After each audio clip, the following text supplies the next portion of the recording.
At narito po ang latest sa daigdig ng palakasan. Matapos po ang game ng semifinals ng San Mig Coffee Mixers at Alaska Aces noong Lunes, 9 na araw naman po ang ceasefire ng dalawang serye. Ito ay upang magbigay daan sa PBA All-Star Week sa ano po kaya ang epekto nito lalo't parehong tabla ang dalawang serye, kabilang na ang 1-1 series draw ng Barangay Ginebra San Miguel at Talking Text Tropan Texters. Narito ang report. Epekto ng malaki sa current semifinals ng PBA Commissioner's Cup ang mahigit isang linggong pahinga. Ayon kay PBA legend Atoy Co, dahil tabla sa tig-iisang panalong dalawang magkahiwalay na serye, hindi na mararamdaman kung sino magdadala ng momentum sa pagpasok ng Game 3 sa susunod na Miyerkules.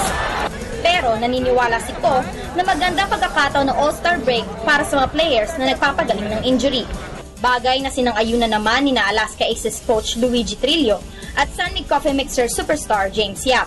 Meron din kahit konti, pero sa pro wala halos wala. Pero actually, mas mahagaling pang pahinga to eh.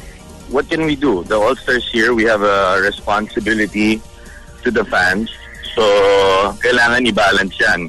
Ako naman, ready lang naman ako eh. Wala namang problema sa akin.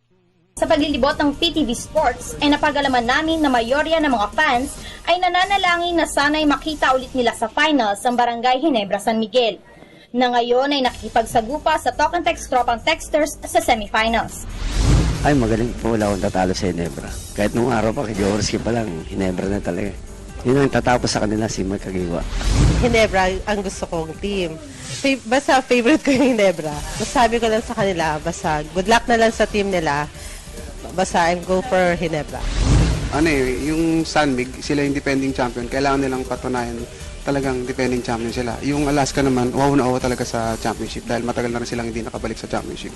Parang sa Ginebra, nawala si Kagiwa pero pumalit naman si Orbistondo. Parang napunuan din ni Orbistondo yung pagkawala ni Kagiwa.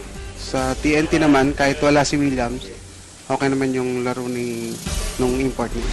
Matapos ang PBA All-Star sa linggo, sa Miyerkules na iklabang aksyon sa semifinals ng Mid-Season Conference. Para sa PTV Sports, Mickey Villanueva, Enverga University. At yan po muna ang latest sa daigdig ng palakasan. Kung kayo po yung nabitin, tumutok mamayang alas 5 ng hapon sa PTV Sports. Ako po ang inyong lingkod, Snow Badua para sa Telebisyon ng Bayan.